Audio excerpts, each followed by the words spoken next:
L'instruction getPageSource$ permet de récupérer le contenu complet d'une page web. Donc c'est l'équivalent de faire un clic droit et de faire visualiser source. Donc, je vais montrer sur une page web ce que ça donne. Je clique sur enregistrer, je vais montrer sur Internet Explorer, je charge cette adresse web.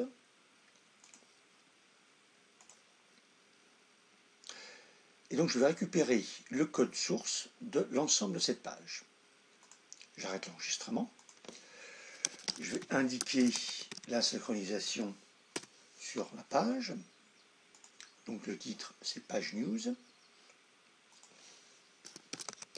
Je laisse ces pages simplement.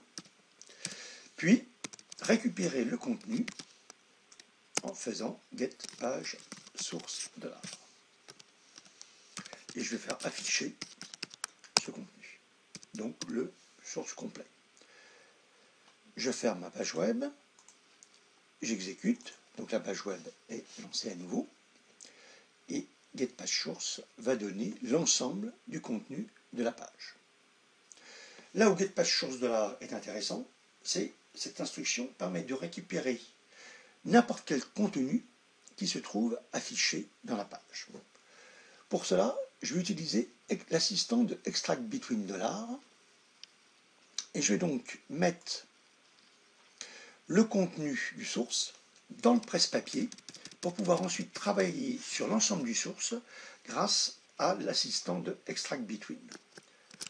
Donc je vais faire set clipboard de $. Donc ça met dans le presse-papier l'ensemble des codes sources. Je lance l'exécution, comme ça j'aurai dans le presse-papier tout le texte, et dans ce texte, je vais extraire une portion. Donc je rappelle ici, je vais prendre l'instruction chaîne de caractères, l'instruction extractBetween, demander l'assistant d'extractBetween. Je vais copier ce que j'ai mis dans le presse-papier, et par exemple, je vais indiquer que je veux extraire, alors prenons